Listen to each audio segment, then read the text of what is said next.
सम्राट राज का बुलडोजर हो गया फेल। 10 दिनों में 45 हत्याएं। दोस्तों नमस्कार, मैं हूं आपका दोस्त एस के चौधरी। जब बिहार के डिप्टी सीएम सम्राट चौधरी के द्वारा 22 नवंबर 2025 को गृह विभाग का कमान संभाला गया था, उसी तिथि को उन्होंने कहा था कि हम बिहार को अपराध मुक्त बनाएंगे और इसके लिए यूपी की तरह बिहार में भी बुलडोजर चलाएंगे। उनके इस बयान के बाद भाजपा नेता के द्वारा कहा गया था कि या अपराधी अगर अपराध करेंगे तो अपराधी को या तो बिहार छोड़ देना होगा या फिर अपराध करने के बाद उन्हें जेल जाना होगा या फिर नेपाल भाग जाना होगा। अगर वो बिहार में रहते हैं तो गया में पिंडदान होगा। ये बातें कही गई थी भाजपा नेताओं के द्वारा। यानी कहने का अर्थ ये था कि सम्राट चौधरी के द्वारा गृह विभाग का कमान संभालते ही यह आशा दिखनी शुरू हो गई थी और नेताओं के द्वारा बड़े बड़े वादे करने शुरू कर दिए गए थे कि बिहार को पूर्ण रूपेण अपराध मुक्त बनाया जाएगा। इसके लिए सम्राट चौधरी की ओर से भी कहा गया था कि नीतीश कुमार के द्वारा स्थापित उस सुशासन की सरकार को हम आगे बढ़ाते हुए और भी अपराध मुक्त बिहार बनाएंगे। लेकिन दोस्तों हकीकत ये है कि सम्राट चौधरी का वो बुलडोजर बिल्कुल फेल होते नजर आ रहा है। इसको लेकर कांग्रेस नेताओं के साथ साथ जो सामने उभर कर आ रही है खबरें या एनालिसिस बताता है कि 10 दिनों के अंदर, यानी इस महीने का आंकड़ा 22 नवंबर को उन्होंने कमान संभाला और 30 नवंबर 2025 यानी महीना समाप्त होने वाला है। इसका जब आंकड़ा एनालिसिस के रूप में सामने लाकर देखा गया तो स्पष्ट हो गया है कि 45 हत्याएं 10 दिनों के अंदर हुई है, जिसको लेकर कांग्रेस नेताओं के द्वारा बड़ा सवाल उठा दिया गया है। लेकिन दोस्तों हम आपको बता दें कि वो कौन कौन सी हत्याएं हैं जो बड़ा ही आश्चर्यचकित रूप से बिहार में बुलडोजर चलाने के बाद भी देखने को मिली है। आइए इस पर विस्तार पूर्वक चर्चा करते हैं। लेकिन इससे पहले अगर आपने अभी तक हमारे इस चैनल शौर्या हिंदी न्यूज़ को सब्सक्राइब नहीं किए होंगे तो कृपया अभी सब्सक्राइब कर लेंगे। दोस्तों सबसे पहले दोस्तों वो तमाम एनडीए नेताओं के वादे फेल हो गए और वो वादा था कि बिहार में बुलडोजर चलते ही बिहार को अपराध मुक्त बना दिया जाएगा, बिहार से अपराधी भाग निकलेंगे, उन्हें बिहार छोड़ देना होगा। लेकिन दोस्तों इसको लेकर जो बिहार में अपराध के ग्राफ बढ़े हैं उसको लेकर कांग्रेस के प्रवक्ता ज्ञान रंजन ने बड़ी बातें कह डाली है। उन्होंने कहा कि बिल्कुल बुलडोजर फेल हो गया, अपराध का ग्राफ 10 दिनों के अंदर काफ़ी बढ़ गया है। कहा गया कि 20 वैसी हत्याएं हुई है जो हत्याएं इस अपराध को और भी ऊंचाइयां प्रदान करने की दिशा प्रदान करता है। वहीं पर उन्होंने कहा कि आम जनता बिल्कुल असुरक्षित महसूस करने लगी है और साथ ही साथ लॉ एंड ऑर्डर डिसऑर्डर हो गया है। लेकिन दोस्तों वहीं पर अभी भी भाजपा या फिर एनडीए नेताओं के द्वारा बड़े बड़े दावे किए जा रहे हैं कि बिहार में बुलडोजर चलाकर अपराध मुक्त बनाया जाएगा। सारे के सारे जितने भी अपराधी हैं, चाहे वो कोई भी माफिया हो, उन पर लगाम कसा जाएगा। लेकिन आइए आपको हम बताते हैं कि लगाम कसने तो दूर की बात है, बड़े बड़े अपराधी तो दूर की बात है, आखिर छोटे छोटे अपराधी भी इस कदर तहलका मचा दिए हैं कि मात्र 8 दिनों में दोस्तों ये देख लिया जाए 45 हत्याएं झकझोर कर देने वाली सामने उभर कर आ गई। आइए इस पर हम विस्तार पूर्वक चर्चा करते हैं, बता देते हैं जिलावार कि किस जिले में आखिर कितनी हत्याएं हुई है। दोस्तों इसके संबंध में सबसे पहले आइए सिवान जिला की ओर से आपको हम बता देते हैं। मैं आपको बता दूं कि ये मैं अपनी ओर से नहीं कह रहा हूँ, ये 45 हत्याएं हुई है यह प्रिंट मीडिया की ओर से भी जोरों शोर से चलाया जा रहा।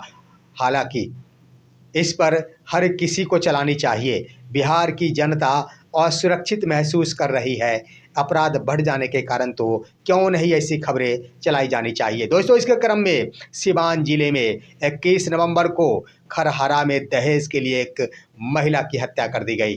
22 नवंबर सिवान जिले में ही धनौती में बहन से छेड़खानी का विरोध करने पर युवक की हत्या कर दी गई। उसके बाद 27 नवंबर को सिवान में ही युवती की रेप कर उसकी हत्या कर दी गई। सिवान जिले की बात, आइए गोपालगंज जिले की बात करते हैं। 21 नवंबर को बरका गांव में 3 साल की बच्ची की हत्या कर दी गई दोस्तों। 25 नवंबर को कोईसा भटवा गांव में दहेज के लिए महिला की हत्या कर दी गई। उसके बाद आइए सीतामढ़ी जिले में 27 नवंबर को बोखरा में वार्ड सदस्य की पति की हत्या कर दी गई। ये दोस्तों आगे आइए, मुजफ्फरपुर में 23 नवंबर को दाऊद छपरा गांव में महिला की गला दबाकर हत्या कर दी गई। उसके बाद 26 नवंबर को मुजफ्फरपुर में ही कदाने नदी के किनारे युवक का शव मिला और यह मारपीट कर हत्या कर देने का आरोप था। वहीं पर आप वैशाली जिले में आइए प्रवेश कीजिए। 20 नवंबर को अनरिया 20 नवंबर को अरनिया चौर में 23 साल के किशन कुमार की हत्या कर दी गई। 21 नवंबर को वैशाली जिले में ही नंदलालपुर गांव में आभूषण कारोबारी की हत्या कर दी गई। 24 नवंबर को वैशाली जिले में ही मधौल गांव में दहेज के लिए महिला की हत्या कर दी गई। मोतिहारी की बातें करते हैं, आइए दोस्तों। 21 नवंबर को वीआईपी नेता कामेश्वर सैनी की हत्या कर दी गई। 28 नवंबर को मोतिहारी जिले में भगवतिया गांव में 7 साल की बच्चे की हत्या कर दी गई। ये तो दोस्तों आइए अब हमको आपको आगे की बातें। अब आइए नालंदा जिला जो मुख्यमंत्री का गृह जिला है वहाँ की घटना से रूबरू कराते हैं। 25 नवंबर को नालंदा जिले में एक बुजुर्ग की गोली मारकर हत्या कर दी गई। सारण जिले में 26 नवंबर को रेवाड़ी गांव में बुजुर्ग की गोली मारकर हत्या कर दी गई। फिर सारण जिले में ही 28 नवंबर को खारीक गांव में एक शिक्षक की गोली मारकर हत्या कर दी गई। उसके बाद बांका जिले में 28 नवंबर को चंदन नगर गांव में बेटे ने मां को ही मार डाला।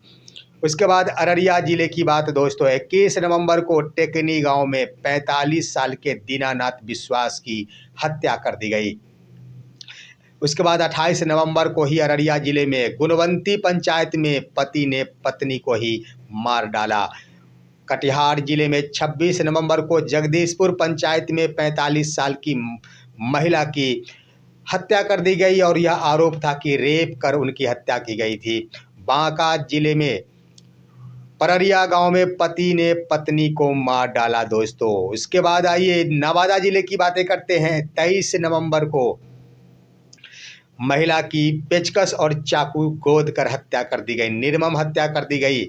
26 नवंबर को ही नवादा जिले में 26 नवंबर को गोपालपुर गांव में युवक का शव मिला और यह आरोप था कि पीट कर उसकी हत्या कर दी गई। उसके बाद नवादा जिले में ही 27 नवंबर को डेरमा मुसहरी गांव में 40 साल के एक आदमी की ईंट से कुचलकर हत्या कर दी गई। अब आइए कैमूर जिले की बातें करते हैं। 22 नवंबर की बात है, गांडूडी गांव में एक किशोरी का शव पेड़ से लटकता मिला जिस पर हत्या का आरोप है। उसके बाद कैमूर जिले में ही 25 नवंबर को इस्माइलपुर में भाई और बहन की एक साथ हत्या कर दी गई। अब आइए दरभंगा जिले में 20 नवंबर को लव अफेयर में 26 साल के गोलू की हत्या कर दी गई। पटना जिले की बात 25 नवंबर की, पटना में कारोबारी की गोली मारकर हत्या कर दी गई और साथ ही भीड़ ने दोनों आरोपियों को भी कुचल कर मार डाला। उसके बाद सासाराम जिले में 27 नवंबर की बात है, नासरीगंज में विवाहिता की गला दबाकर हत्या कर दी गई।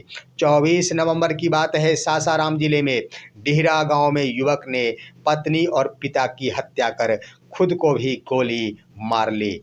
उसके बाद बक्सर जिले की बात 25 नवंबर 2025 की है, लेवार गांव के पास युवक की हत्या कर दी गई।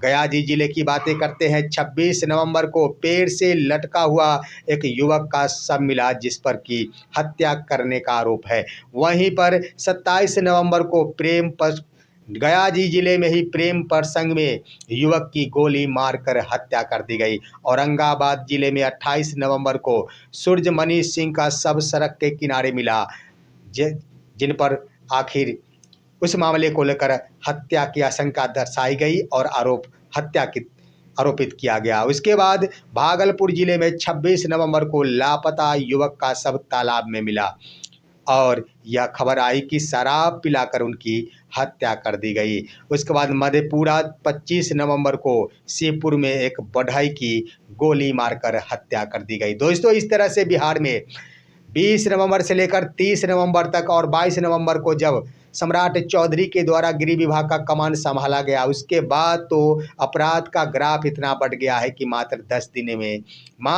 दिनों में 45 की हत्या हो गई। कहा जाता है बुलडोजर चलाया जाएगा, साथ ही साथ कहा जाता है कि अपराध करने वाले बिहार छोड़ देंगे या फिर नेपाल चले जाएंगे या फिर बिहार में रहेंगे तो गया जी में उनका पिंडदान होगा। आखिर किसका पिंडदान हो रहा? किसी का भी नहीं।